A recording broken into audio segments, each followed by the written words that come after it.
So we find ourselves on another serene, peaceful, harmonious and silent and very balanced place on the earth in Lake Nasser on the Upper Nile, surrounded by this beautiful, almost non-earth-like hills and mountains and the high desert that is here, with the lake that is calm, that is blue, and we all witness another beautiful, powerful sunset, orange, going down into the other side of the earth, and slowly the sky will be filled with the stars. So take this time to connect again with the elements that surround us, with the earth, with the water, with the air, with the atmosphere,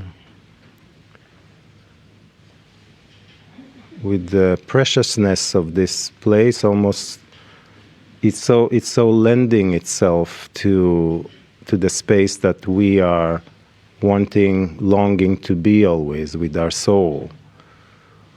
It's so easy to just slip into that realm, that dimension, that frequency here, especially with so many of us doing this together as one group, connecting as one heart,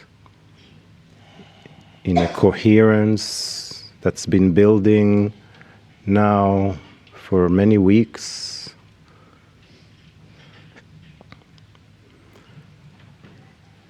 So allow yourself to open up more, listen more, be more receptive, more aware, listening to your intuition,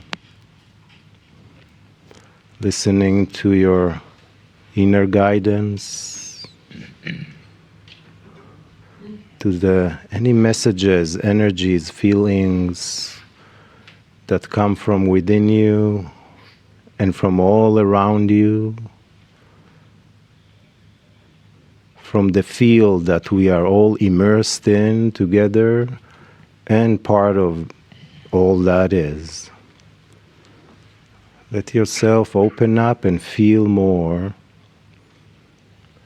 what is there for you right now. And also inviting everyone who is listening in their now time to this meditation and the channel that follows, inviting them with your heart, with your intention, with your focused attention and compassionate heart to join us, to open up all together,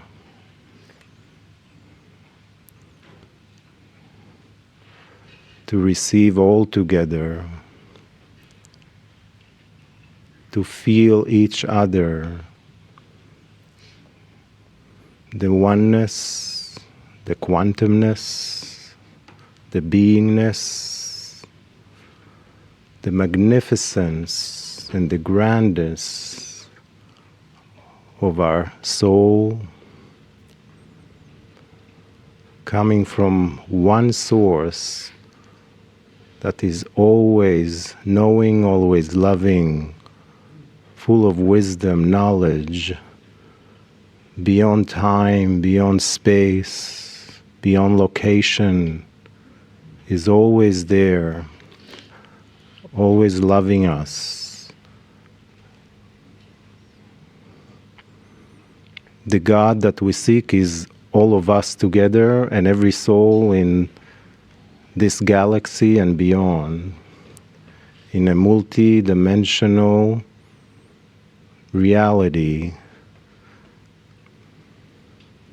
And we're learning all the time how to open up more in different ways, in different paths we take in our life, how to open up more to these new and new to us this time frequencies and light and energies and language and vibrations, and becoming more sensitive to them.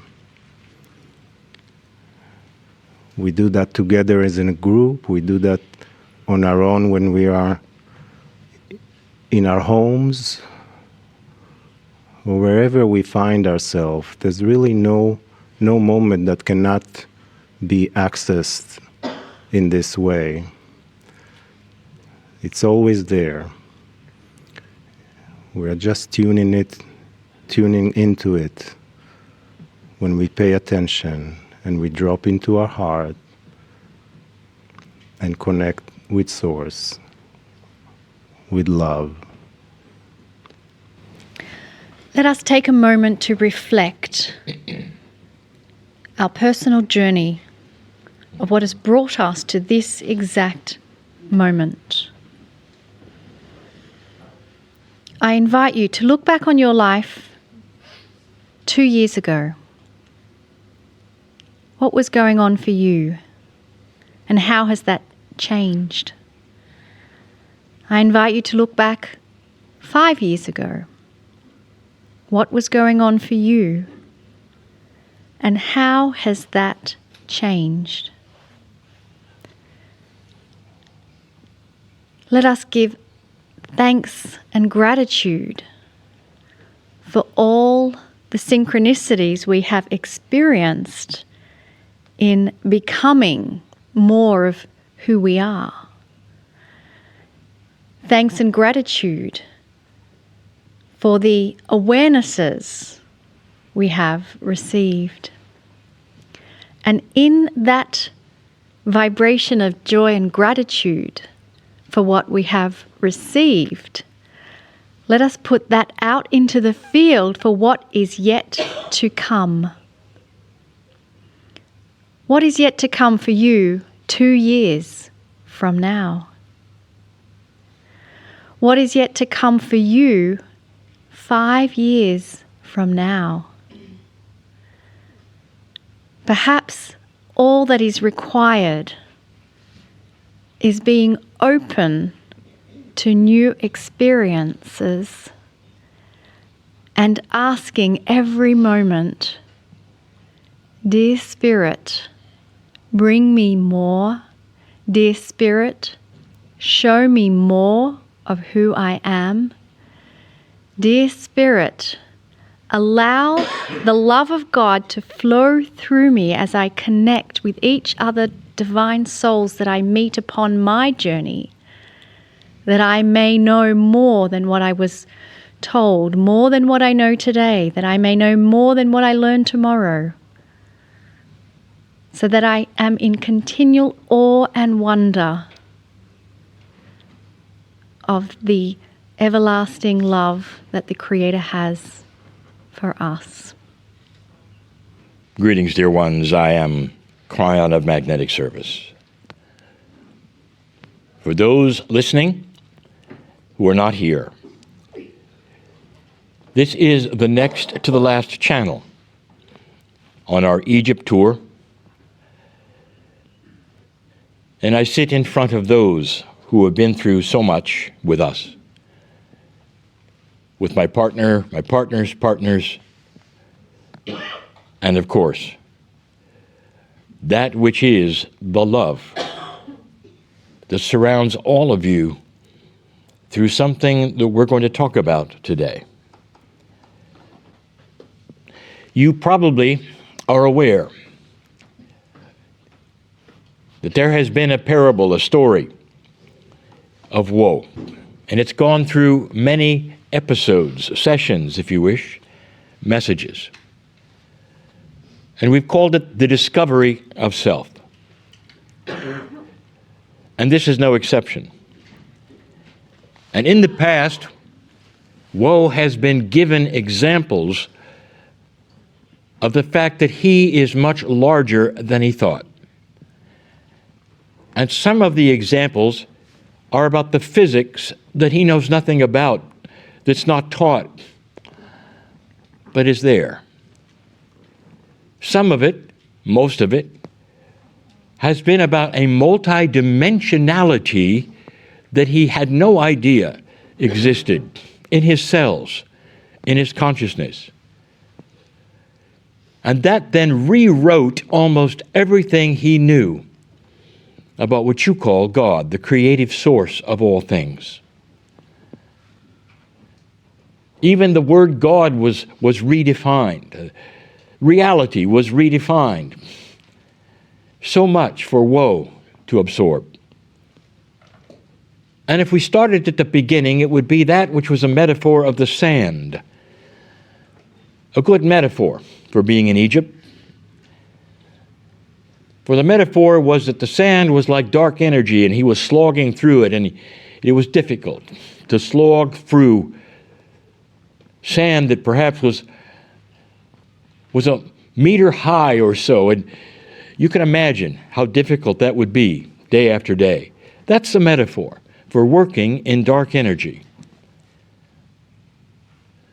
And at the beginning we told you that woe saw others that seemed to have no encumbrance from the sand. In fact, it seemed like the sand retreated from them everywhere they walked.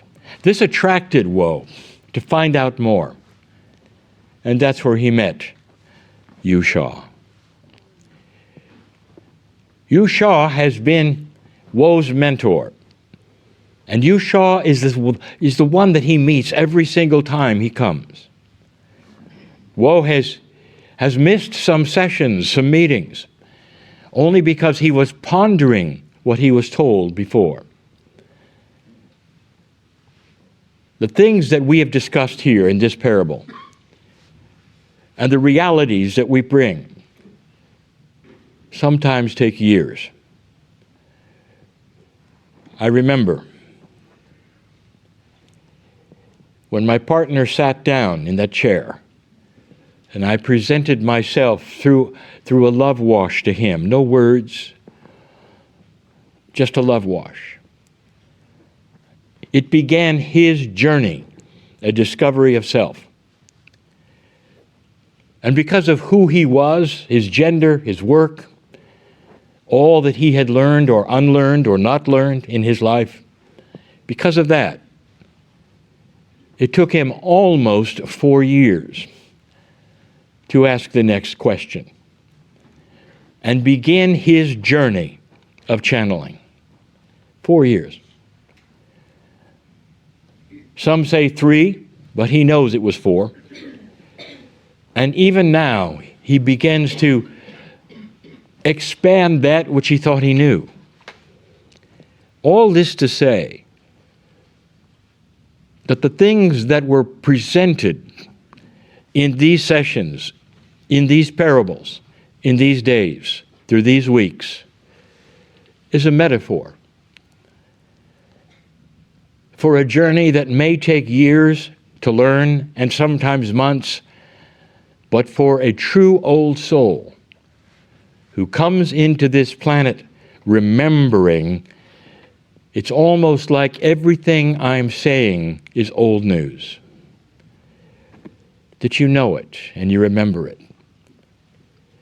Therefore, what I am summarizing is this: there is no set time limit for discovery of self. Some of you have to reframe your life in order to have these things be real, and others are very ready. Do you have to rewrite that which you've been told about God, or have you been told very little? And this news then is a comfort to you. For woe, it was not a comfort, for he had to reframe it. He had to weigh those who told him one thing when he learned another. He had to understand that they had done their best. There was no trickery. That they had done their best to tell him what they thought was the reality of God. But what he had learned, that it was much, much bigger. he finds himself one more time in front of the teacher, Yusha. And Yusha looks at him and says, "Whoa, you really have finished with the discovery of self. We don't really have to tell you much more. There is a great deal more that you may learn that is spectacular, but you don't really need it to start that which is a new life, truly a new life, one where you're creating the reality as you go and youthing as you go and having control over that which is your body and your cells. All of these things that we have taught you are yours. And the instructions to love God more now than you ever have before, daily, many times daily, even as you wake up at night, to remember these things. They are cumulative. They change your personality. They make you kinder, more compassionate. You really don't need much more." But Woe looked at him and said, "Dear wise teacher, I want to know more. Because if there is more, I want to know, what is it?" And Yusha said, "Well, it becomes extremely esoteric. It becomes hard for you to understand, but beautiful." And so Woe said, "Give me an example." Yusha took a breath and he said, "Before I do that, I'm going to have to explain the best I can multidimensionality. You live in a linear dimensionality. You live in what you would call, and your physicists call, 4 dimensions. But everything around you has more. The physics has more. Your cellular structure has more. The creative source has more. But you only are aware of 4. Whoa, this is very much like seeing in black and white in a color world. And one of the most difficult things is to explain color to someone who only sees black and white. It's almost impossible. How would you begin that? But I have to start because of what I'm going to tell you next. There is a world beyond that which you can imagine that is multidimensionality and contains so much more of you, Woe. So we expand you to that which is your soul. Let me explain that soul of yours that we tried to before, that has always been there, that is responsible for so much of you, and that which is your past lives. But there's more. Well, I'm going to explain it this way. I want you to consider you have 3 eyedroppers full of red dye, 3 of them. And that is your linearity. You see 3 red eyedroppers. In front of you is a tub of water. And you're going to take 1 drop of red dye from each eyedropper and place it in the red water. Becomes red, becomes pink. Now, as it starts to become pink and red, because of the red dye put in it, let me ask you, which eyedropper did what? The water is that which is a metaphor for a multidimensional state, where you took a linear drop and put it in from 3 eyedroppers, and yet the entire water turned red, actually pink. That is a multidimensional state, where every single molecule of the water received all 3. It's not separate anymore. It's the best way that I can describe what I'm going to tell you. Your soul and all that is in it, and the next stage of your development and your learning is multidimensional. And it's very, very difficult to explain these things to a linear human being. So let me give you something to know. And what I'm going to tell you is going to be important for the next time you come back. Well, you come in with multidimensional pieces and parts of this beautiful creative source that you call guides, that we call guides, because you're never alone. Here is a concept, woe, that I want to give you. You're never alone because of the love of the creative source that loves you beyond measure. But there's more. When you have intuition, there are those with you that come in with you that are designed to enhance it, to help, you might say, guide you to places that you think you're thinking of yourself. They are indeed guides. And we present them as in a group of 3. But they're not 3.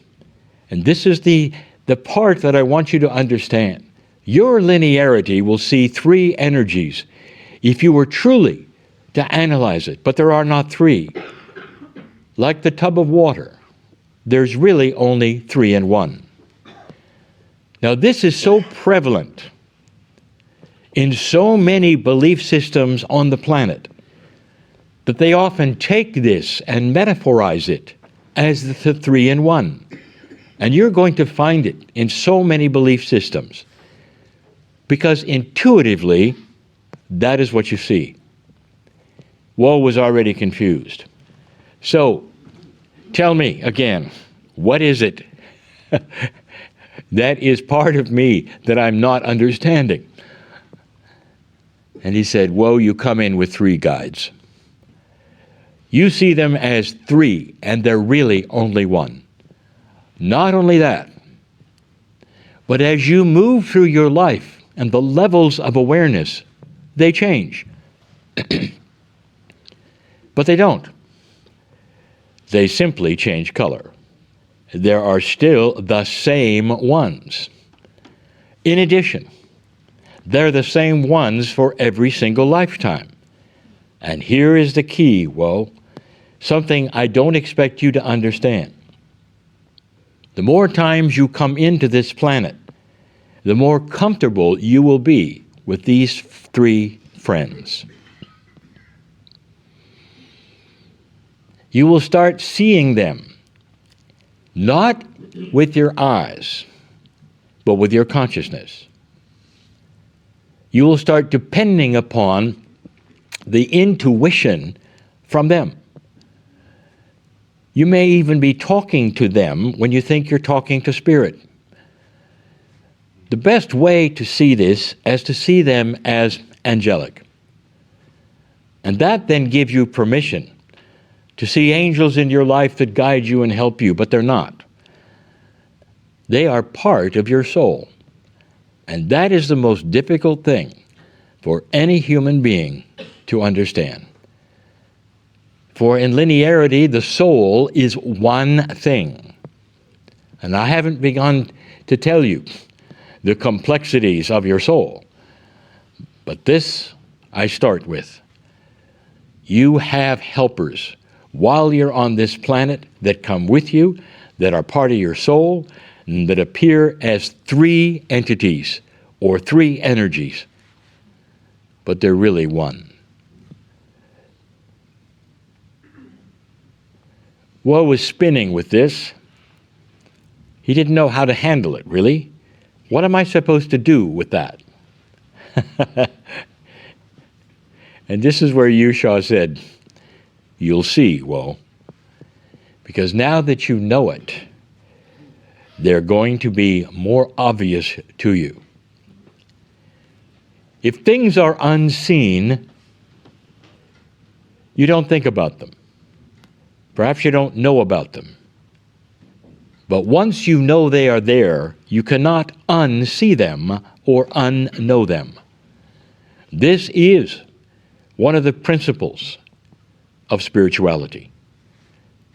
Once you have felt the love of the Creator in its purest form, you never go back.